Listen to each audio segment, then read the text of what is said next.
বন্ধুরা, তোমরা সব কেমন আছো? আশা করি প্রত্যেককেই ভালো আছো। আমিও ভালো আছি, আলহামদুলিল্লাহ। আজকে যে বিষয়টি নিয়ে আলোচনা করব সেই বিষয়টি হচ্ছে ডায়াবেটিস রোগীদের যৌন ক্ষমতা কমে যাওয়ার কারণ এবং তার প্রতিকার। বন্ধুরা, ডায়াবেটিস রোগ এমন একটা রোগ, এই রোগটি সমস্ত অসুখের মা।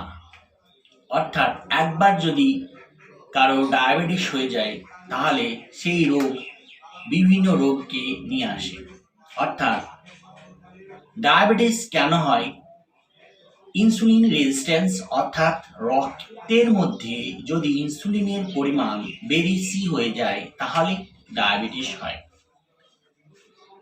তাই বন্ধুরা, ইনসুলিন রেজিস্ট্যান্স হচ্ছে এমন একটা ব্যাপার যেটা বিভিন্ন রোগকে ডেকে আনে।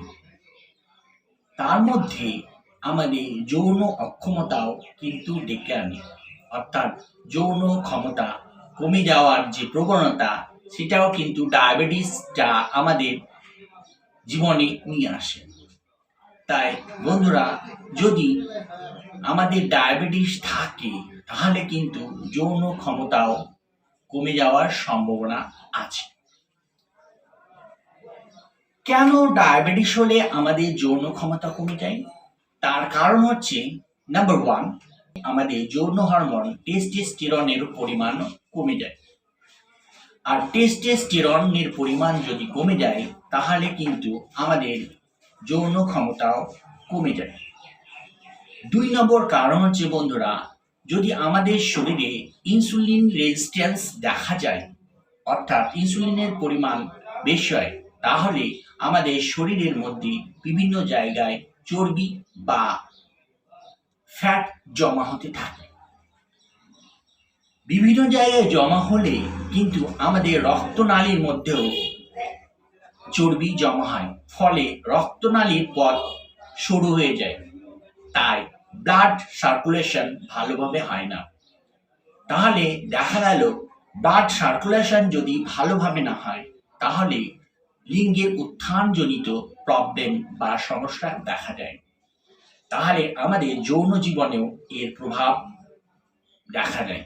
তাই বন্ধুরা, আমাদের জীবনে যেন ডায়াবেটিস বা সুগার রোগটা না আসে, তার জন্য আমাদেরকে চেষ্টা করতে হবে। আজকে বন্ধুরা, আমি কিছু আসন এবং প্রাণায়ামের কথা বলবো, যেগুলো প্র্যাকটিস করলে আমাদের ডায়াবেটিস ভালো হয়ে যাবে ইনশাআল্লাহ।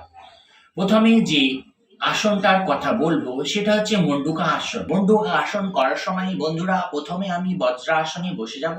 তারপর হাত দুটোকে আমি এইভাবে মোট বাঁধবো। তারপর আমি পেটটাকে একটু ভিতর দিকে টেনে নাভির দুপাশে হাতটা রেখে আমি সামনের দিকে ঝুঁকে যাব। সামনের দিকে ঝুঁকে কিছুক্ষণ থাকবো। এটাই হবে মন্ডুকা আসন। মন্ডুকা আসন যদি করি তাহলে আমাদের প্যানক্রিয়াস বা অগ্নাশয়ের বিটা সেল থেকে নিঃসৃত ইনসুলিনের পরিমাণ দেহে সঠিক থাকবে। তাহলে আমাদের ডায়াবেটিস ভালো হবে। এরপরে যে আসনটা করতে হবে বন্ধুরা, সেটাকে বলা হয় বক্রাসন। বক্রাসন করার সময় আমি পা দুটোকে সামনের দিকে মেলে বসবো। তারপর যে কোনো পাতে ভাঁজ করে এইভাবে করবো। তারপর আমি বিপরীত হাত দিয়ে হাঁটুটাকে ধরবো। কিছুক্ষণ এইভাবেই থাকলেই হয়ে যাবে বক্রাসন। বক্রাসন করার পর যেটা করতে পারি সেটা করতে পারি বন্ধুরা শশাঙ্ক আসন। শশাঙ্ক আসন করার সময় আমি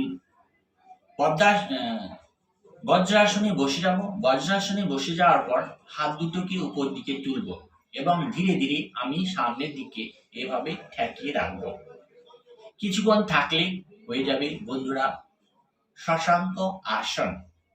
এরপরে আমি করতে পারি গোমুখা আসন। গোমুখা আসন করার সময় আমি এইভাবে বসবো যেন আমার হাঁটু দুটো গরুর মুখের ন্যায় হয়ে যায়।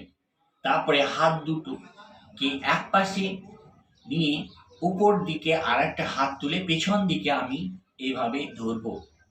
তাহলেই হয়ে যাবে গোমুখা আসন। তাহলে দেখা গেল এই 4খানা আসন আমি যদি করি এবং একটা প্রাণায়াম, সেই প্রাণায়ামটার নাম হচ্ছে কপালভাতি প্রাণায়াম। কপালভাতি প্রাণায়ামটাকে বন্ধুরা আমি গোলালু বলে থাকি। তার কারণ এই কপালভাতি প্রাণায়াম আমাদের দেহে 99% অসুখ ভালো করে দেয়।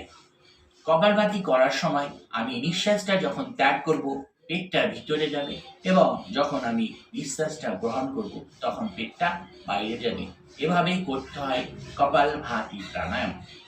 বন্ধুরা, আজকে এ পর্যন্ত।